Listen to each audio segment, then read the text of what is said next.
हम मैथिली लोकगीत अहाँ सब गोटाके प्रणाम करै छी। प्लीज अहाँ सब हमर चैनलके सब्सक्राइब और वीडियोके लाइक करऽके नहि भूलब।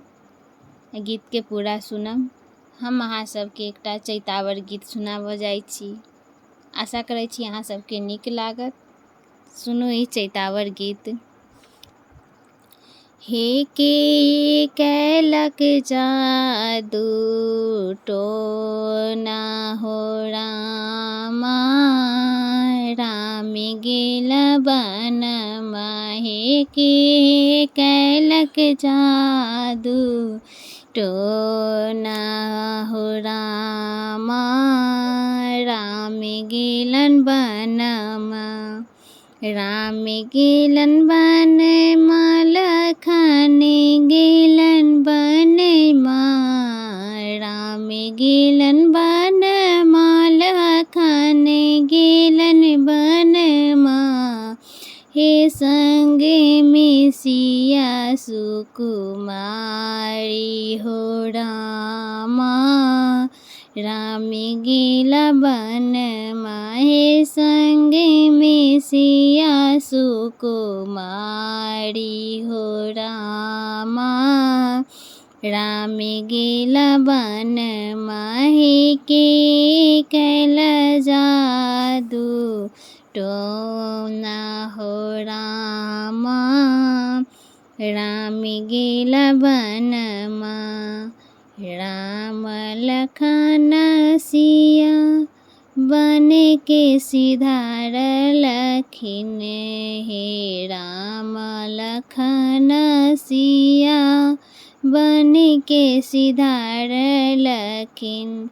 दशरथ तेजलन परनेमा हो रामा, राम गेला बनमा। हे दशरथ तेजलन परनेमा हो रामा, राम गेला बनमा। हे के कैलक जादू टोना हो रामा, राम गेला बनमा।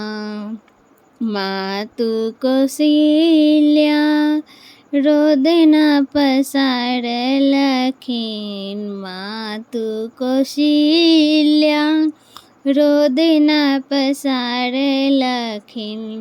सुन भेल नगर भवनमा हो रामा, राम गेला बनमा।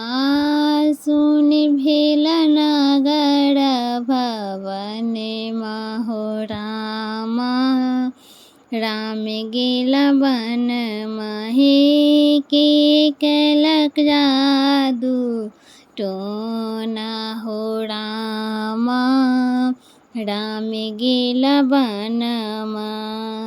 धन्य राजा दशरथ धन्य कैकेयी रानी। धन्य राजा दशरथ धन्य कैकेयी रानी। हे धन्य कूप भवनमा हो रामा, राम गेला बनमा। हे धन्य कूप भवनमा हो रामा, राम गेला बनमा।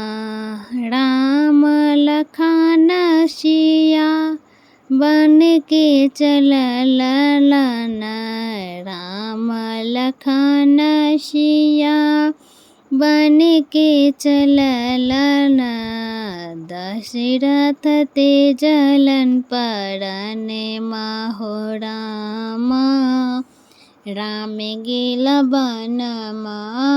दशरथ तेजलन परनेमा हो रामा, राम गेला बनमा। हे के कैल जादू टोनमा हो रामा, राम गेला वनमा। तुलसीदास प्रभु तुमरे दर्शन को तुलसीदास प्रभु, तुमरे दर्श को इहे छै विधि के विधन महो रामा। राम गेल वनमा इहे छै विधि के विधन महो रामा।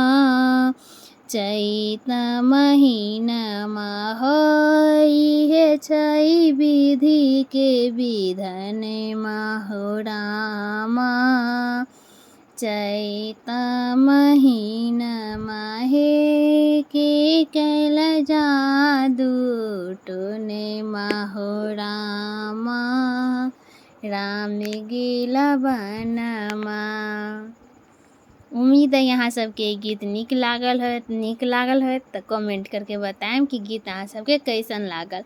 लाइक करे के नहीं भूलम। जे सब सब्सक्राइब न कैले छै तो सब्सक्राइब भी कर देम। धन्यवाद।